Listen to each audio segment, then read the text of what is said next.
Today we're talking about family, the words for the people in it, and the questions people ask you about them. You'll learn how to describe who's who, how to say what someone is like, and what to say when you haven't spoken in a long time. Listen for these: siblings, in-laws, to take after someone, to get along with someone, what is she like, and it's been ages. After that, 5 role plays and a quick review, so you can practice out loud. You can practice today's phrases in Recursio. Link in the description. Let's start with the word that saves you a whole sentence. Siblings. Siblings. Brothers and sisters together? Yes, your brothers and your sisters. In one word, I have 2 siblings. Is that a formal word? It sounds like a form at the doctor's office. It's neutral and common, though brothers and sisters can sound more conversational. You'll hear both, "Do you have any siblings?" and "Do you have any brothers or sisters?" So I'll hear both, and I can use either. You can, and if you don't have any, there's a phrase for that too. An only child. I'm an only child. No brothers, no sisters. Right. Notice we say an only child, even about an adult. A 50-year-old can say, "I'm an only child." Good, because child was confusing me there. And when you do have siblings, you can describe the order. Older or younger? Exactly. My older sister, my younger brother. I'm the oldest of 3. What about the middle one? I'm the middle child. And the youngest is sometimes called the baby of the family. That's affectionate, and people use it about adults too. My older sister and I grew up together. Is grew up the usual phrase? Yes, to grow up means to spend your childhood and become an adult. We grew up in a small town. Now, the wider circle. My aunt's children. Those are your cousins. English uses one word for all of them. No separate word for a male or female cousin, and no separate word for your mother's side or your father's side. One word does a lot of work there. It does. And in standard English, just say cousin, not cousin brother or cousin sister. And my brother's children? Your aunt's child is your cousin. Your sibling's son is your nephew, and your sibling's daughter is your niece. Nephews and nieces can be children or adults. My niece is turning 6. And together? There's no common everyday word for both, so people usually say, my nieces and nephews, or my brother's children. Now the part I always get wrong. My wife's mother. Your mother-in-law. The pattern is simple. Take the family word and add in-law. Mother-in-law, father-in-law, brother-in-law, sister-in-law, son-in-law, daughter-in-law. And all of them together? Your in-laws. We're spending the weekend with my in-laws. And the plural is where I make mistakes. Yes, it's mothers-in-law, not mother-in-laws. The S goes on the family word, and you can hear it right in the middle. The same pattern gives us 2 sisters-in-law. Exactly, and there's a phrase for the wider circle, your extended family. In many contexts, parents, siblings, a partner, and children are called your immediate family. Grandparents, aunts, uncles, and cousins are often part of your extended family. And the everyday word for all these people is relatives. Right. My relatives live nearby. Relations is possible, but relatives is the usual word for family members. And when they all come together? A family gathering. A reunion is often a larger gathering where relatives meet again after some time apart. A gathering. That sounds calmer than what actually happens. Sometimes it is calmer. If these family words keep sliding out of your head, save them in Recursio for spaced review. Now, relationships. Let's start with a useful neutral word. A partner. What does it cover? The person you're in a relationship with. It doesn't say whether you're married, and it doesn't specify the person's gender. I'm coming with my partner. That works at the office and at a dinner party. It works well at work and with people you've just met. With friends, you'll also hear boyfriend, girlfriend, husband, and wife. And the verb for being married. To be married to someone. Careful with the preposition, married to, not married with. She's married to a teacher, not married with a teacher. Right, and married with does exist in a different sentence. They're married with 2 kids. There the with belongs to the children, not to the husband or wife. Married to a person, married with children, and before the wedding? That's the promise to get married.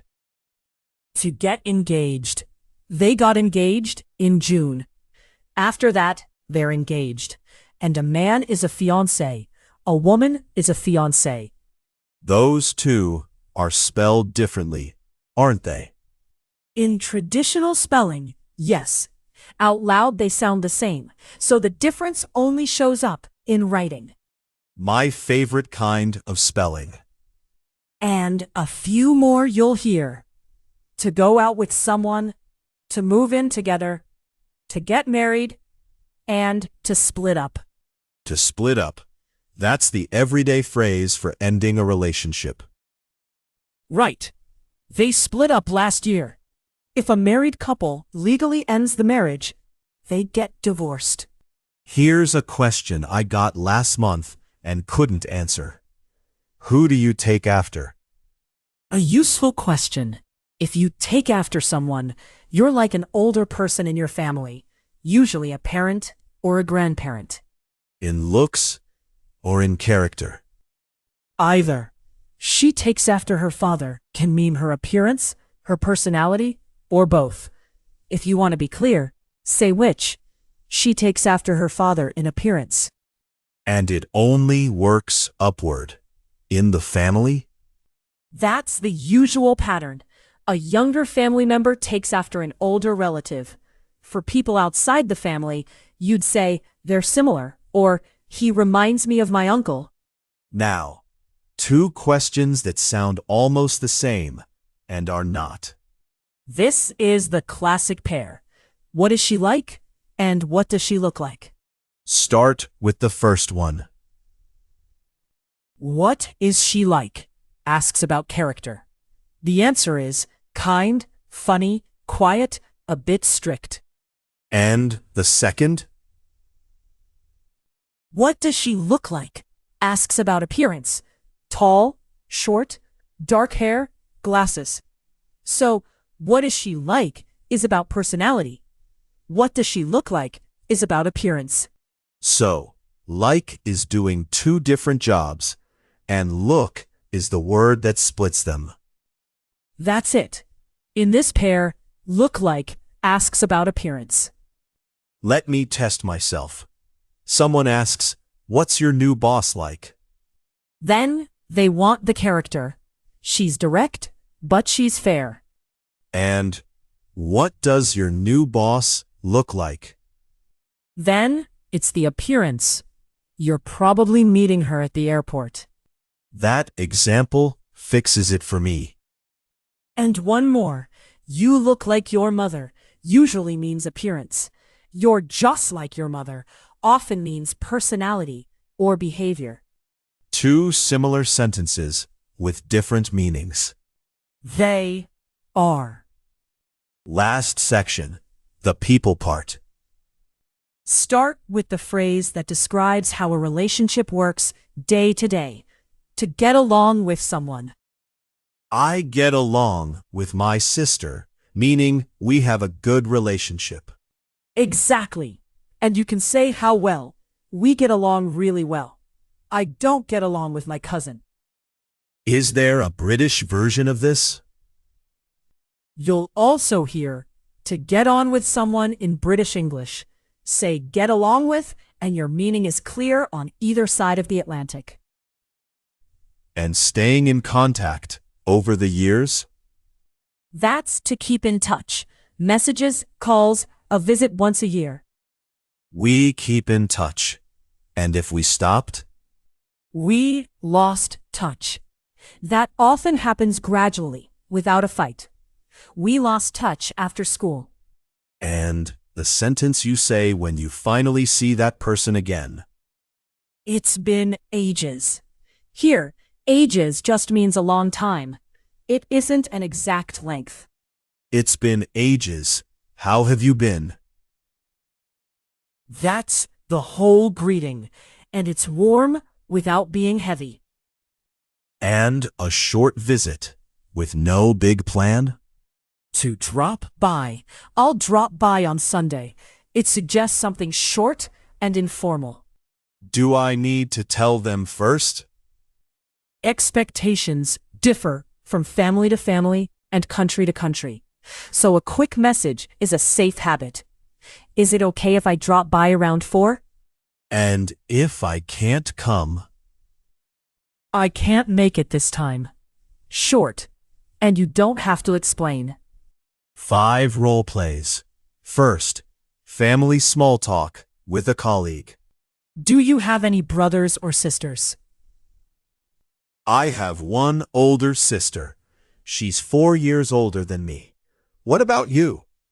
I'm an only child. Are you two close?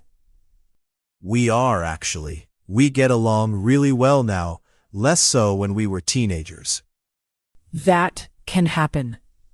Do you see her often? Not often. She lives abroad.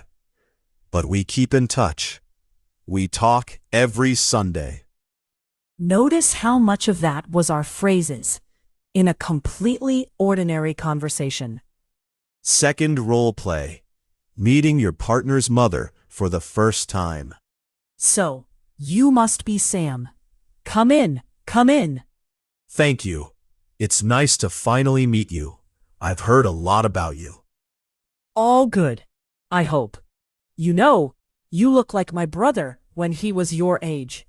I'll take that as a compliment. Please do. Now, everyone's in the kitchen.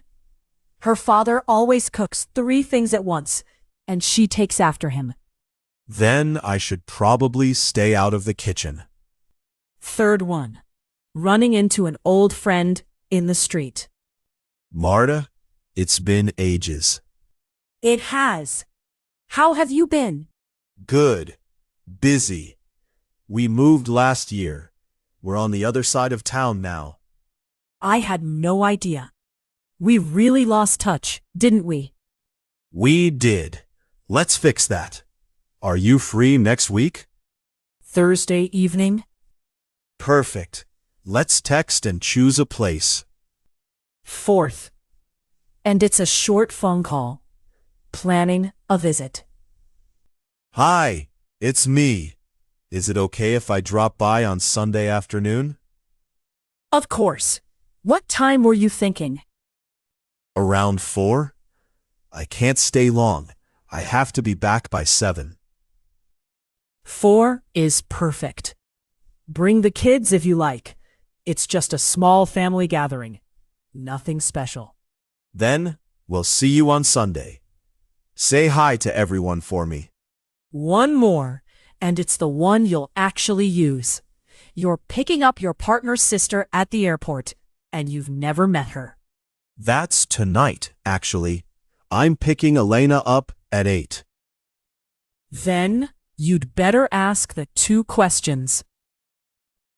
All right. What does she look like? She's tall, with short dark hair. She'll probably have a red backpack. And what's she like? We'll have 40 minutes in the car together. She's easy to talk to. She asks a lot of questions, and she gets along with everyone. Then I won't have to worry about an awkward silence. Probably not. One thing, she got engaged last month, but she may be tired of answering questions about it. Understood. Airport, red backpack, and I'll let her choose the subject. Now it's your turn. Answer out loud in the pause. There's no wrong answer here. Someone asks about your family. How many siblings do you have?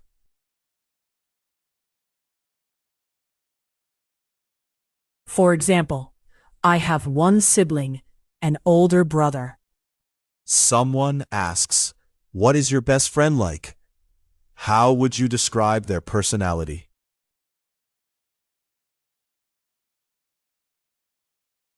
For example, she's calm and she's very funny once she knows you. You meet a friend after 3 years. What do you say first?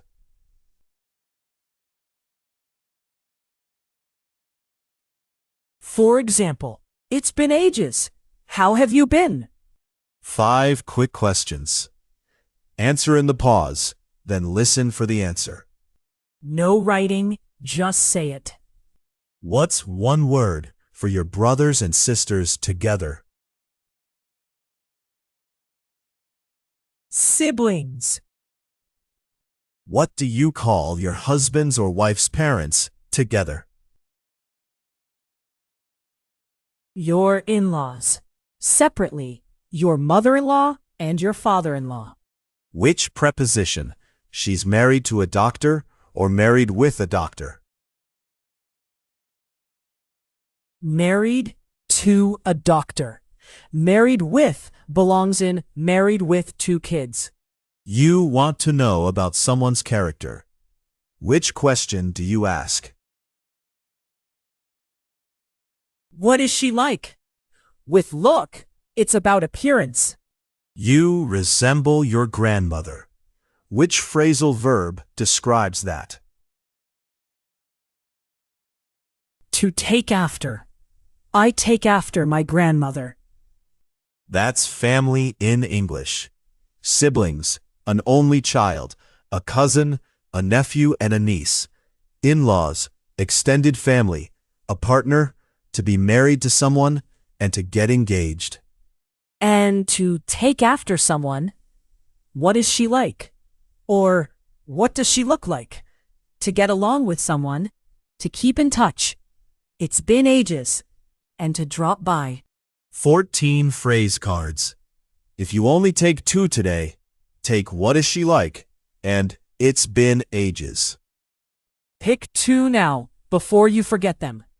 Open the link below and practice them in Recursio. Our next story is called Sunday at My Sister's. Some of these phrases inside a story. See you there.